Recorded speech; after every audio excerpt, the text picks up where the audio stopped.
Hello guys, welcome back to another tutorial. In this tutorial I'm gonna show you how to embed a Google Map into your website or blog.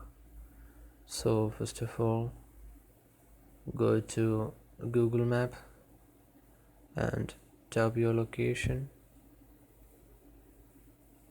After that, click share and select the embedded map option.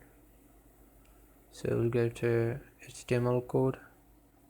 Copy this HTML code, and if you're using Blogger, go to the HTML section and paste the code wherever you want. After that, just click save and see whether it is working or not.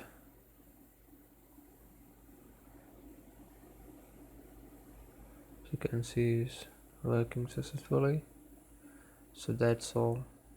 This is the simplest way that you can embed Google Map into your blog.